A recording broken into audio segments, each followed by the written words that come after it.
Girls, girls, girls. Anyways, so right now we talk a little bit of gardening here on Expresso. We're joined by Ben Getz, who's responsible for our fantastic, flourishing rooftop garden. And it's all about talking about herbs this morning. Why should you include herbs in your edible garden? Because they can just add such a wonderful array of flavors into your dishes. Ben, nice to have you, man. Great to be here. Cool, man. So we're talking about one specific herb this morning, mint. Yes. Why is mint such a great thing to add into your garden?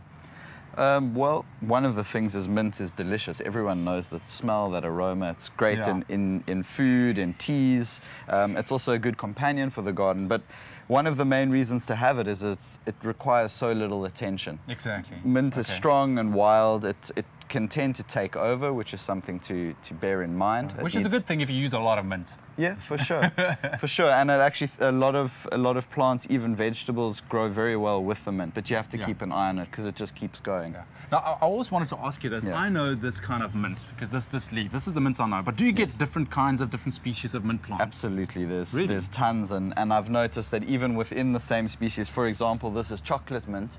I've got chocolate mint growing at home that's got quite a strong purple color to it as well. So even they're both it's complete. That's very different. Give it a smell. It's kind of almost like peppermint crisp. Wow. Really nice as a garnish on desserts. Now one is called, it does peppermint crispy, eh? Yeah, it's nice. really nice. Very nice. Yeah, and then this one's basil mint, which is yeah, it's still very minty, but it's got a little basil tinge to it. So a lot of different flavors, a lot of different smells. I like it.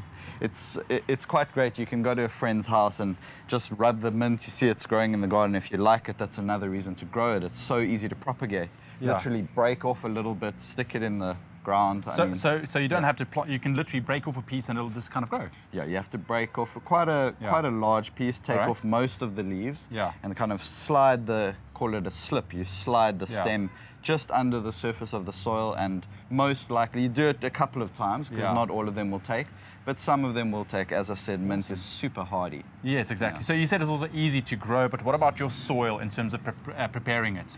As I said, hardy, so it doesn't need much compost. The most important thing is that it needs constant water. Not constant water, but it should never dry out. So it needs ample water, and the soil should be well draining, which is pretty much the same for all our herbs and all our vegetables. So that's pretty much like other herbs as well. And how fast does it grow? How quickly can you harvest after you plant it? Err on the side of, in the beginning, err on the side of harvesting a little bit. So, I mean, a plant like this, you can take a little nip off the. It's kind because you don't need much. No, you don't. Yeah.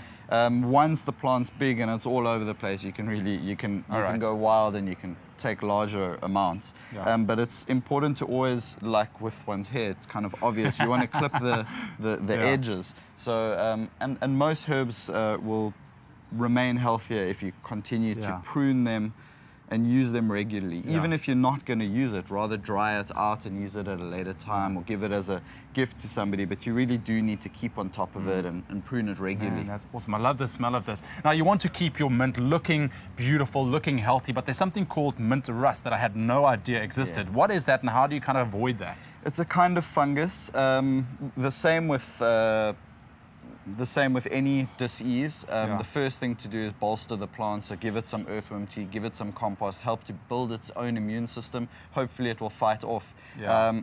If that doesn't work, the next step is to make a spray out of garlic. Garlic's got sulfur in it, and sulfur is one of the ways that we can start to get rid of fungal disease. If, in the worst case scenario, for some reason, the whole plant kind of gets taken over in a bad way, it's probably best to take the plant out. And start because it will spread its fungal, so it really just spreads quite easily. But I've never actually seen that happen. If you give it a little bit of love, make sure it's got the right amount of water. Prune it as well so that there's good flow of air that will help to keep the bacterial, the fungal infection down. So, but it's a very rare problem. Yeah, and it's a strong plant and surviving. Ben, thanks a lot, man. Really cool. So up for adding on some mint into your edible garden. Very cool. We'll put all Ben's details if you want to know anything on our website, expressoshow.com. Check it out. We'll be right back.